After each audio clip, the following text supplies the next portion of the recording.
Ladies and gentlemen, boys and girls, I'd like to welcome you to something epic, something dynamic. Matter of fact, you know what? Play the music.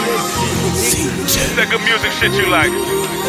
It's that commission shit you like. Yeah, what's good, man? What's good? Y'all chilling? Shit, I'm chilling too, man. Can't call it. Sitting here podcasting. Was trying to figure out what I was gonna podcast about next, and I was listening to a podcast called The Corner, which is about MMA, boxing, any kind of contact or combat sport. They even talk about the WWE, and this last episode, since it is very close to April, was about WrestleMania coming up and the storylines that they're anticipating and the storylines that they hate. And trust me, there's a lot to hate when it comes to the WWE and its WrestleMania card. As a matter of fact, it's been struggling for quite some time. I do believe that Roman Reigns is actually going to headline WrestleMania again. So it's going to be a fourth straight year. No one has ever done that in the history of the WWE before. And when I say the history of the WWE before, that does include, well, the only other person to do that was Hulk Hogan, I do believe. We're talking about Macho Man didn't do it. The Undertaker didn't do four straight. HBK, the Heartbreak Kid, didn't do four straight. And I can go on and on about these wrestlers that some of you have heard before because you actually used to watch wrestling or you vaguely remember wrestling from your childhood. There's a guy that's not as good as those people, and I sound like an old man, this whole get off my lawn young man thing, but there are wrestlers that are miles and miles, leaps and bounds better than Roman Reigns and the Seth Rollins is of the superstars today.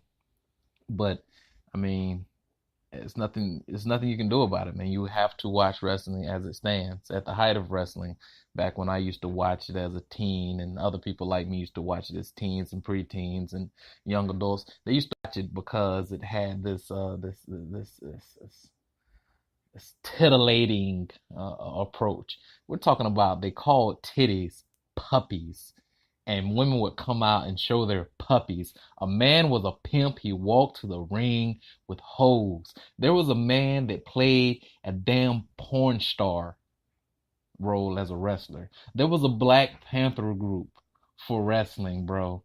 Like, wrestling was on 10 in the early 2000s and late 90s. You can't do that kind of things now. I just saw Braun Strowman say, whiny baby. Whiny baby.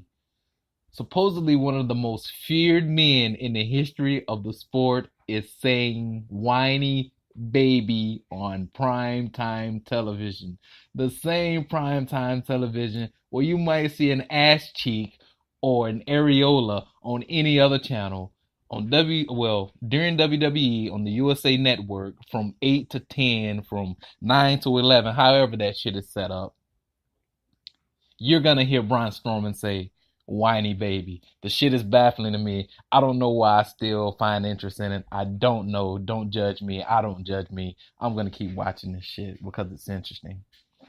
The most interesting thing about it right now is the fact that you have Ronda Rousey, famed UFC fighter, formerly the baddest woman on the planet before someone just as bad busted ass on national TV, and then someone else after that busted that ass on national TV again on pay-per-view, is now this badass in the sport of WWE. And what's crazy about that is, and this is probably sexist as hell, by the way, and it shows you how even if you don't practice sexism on purpose, you're gonna practice sexism whether you're a man or a woman.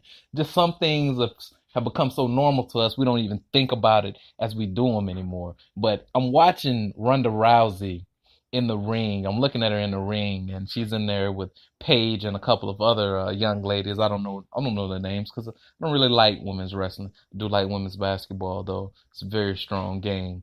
The other day, I saw Oregon's point guard cross someone up and then take a step back, cross that person up, and then go in for the layup. It was amazing. They're in the Elite Eight right now. So they're vying for a chance to get to the Final Four. I'm telling you all this for absolutely no reason other than the fact I'm trying to justify that I like women. Not saying that I'm sexist, like that racist person that says they have black people in their family. But I digress. Quite frankly, Ronda Rousey was in there with these ladies, and for the life of me, I couldn't imagine. Yeah, those other ladies probably fought tooth and nail to get to where they are. Ronda Rousey is a star. She brings star power. You put her in, sort of not fair, but fair. All the same thing. It's kind of what, and I'll talk about this when I talk about boxing again. But it's kind of like what Deontay Wilder and AJ or Anthony Joshua are going through. Yeah, you might be the best, but I got this star power, so I'm just gonna come and stand right here. As a matter of fact, I don't even have to use boxing. I'll just use what's his name? Brock Lesnar as an example. Unlike Brock Lesnar, when I'm talking about the sexist thing, when Brock Lesnar came to WWE, I recognized that he was in the NFL and he was a mixed martial artist on top of being a national championship wrestler, a national champion wrestler. So him coming to the WWE, I was like, holy shit, he can really bust these men's ass, because for some reason in our mind, we don't see wrestlers as real deal athletes. We don't see wrestlers as being able to bust someone's ass like we would hope we see other people in other sports, other athletes in other sports. We sort of think they will bust someone's ass. But with Ronda Rousey, even with her accolades being a level higher, an Olympic performer, a judo champion, a UFC fighter, bro. A UFC fighter. I can't suspend the disbelief to believe that she can bust all these women's ass. And I just don't see this working. But I hope it works because it brings more eyes to wrestling. When you get more eyes to wrestling, more risks are taken, and you get people like me to watch it more. Bottom line, it's a selfish reason to do anything, but why be anything other than selfish when we're talking about wrestling and entertainment and the WWE? Ronda Rousey is not very good on the mic yet, which is to be expected. It takes a little while to get warmed up.